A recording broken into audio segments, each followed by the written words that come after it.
नमस्कार, महाराष्ट्र T24 में मैं मनीष टेमरा आप सभी का स्वागत करता हूं। आइए देखते हैं आज का राजनीतिक विश्लेषण। उत्तराखंड के देहरादून में मंगलवार को राष्ट्रीय सुरक्षा और आतंकवाद संवाद कार्यक्रम आयोजित किया गया। इस दौरान रक्षा मंत्री राजनाथ सिंह ने कहा कि पिछले 11 वर्षों में प्रधानमंत्री नरेंद्र मोदी के नेतृत्व में भारत की सुरक्षा नीति में बुनियादी बदलाव आया है।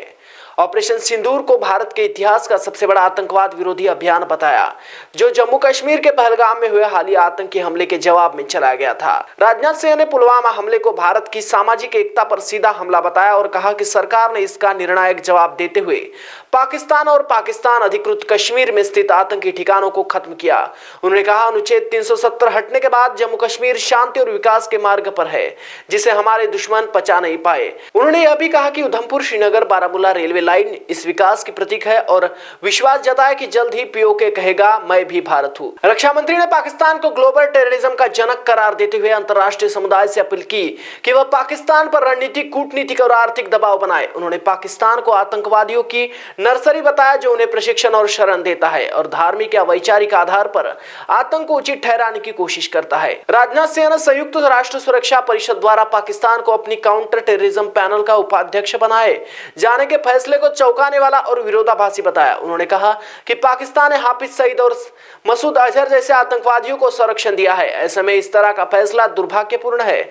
उन्होंने जोर देकर कहा, पाकिस्तान को फंड देना आतंक को फंड देने के बराबर है। राजनाथ सिंह ने दुनिया से अपील की कि वे पाकिस्तान को दी जाने वाली वित्तीय सहायता को रोके, ताकि वह उसका उपयोग आतंकवाद को पालने में ना कर सके। स्वदेशी रक्षा क्षमताओं को उल्लेख करते हुए उन्होंने बताया कि ऑपरेशन सिंदूर में मेड इन इंडिया हथियार और रक्षा प्लेटफॉर्म का उपयोग किया गया। उन्होंने कहा कि भारत अब विदेशी रक्षा उपकरणों पर पूरी तरह निर्भर नहीं है। रक्षा मंत्री ने बताया कि भारत का रक्षा उत्पादन 2014 में 40,000 करोड़ से बढ़कर 2024-25 में 1.3 लाख करोड़ तक पहुंच गया और रक्षा निर्यात 23,622 करोड़ तक पहुंच चुके हैं।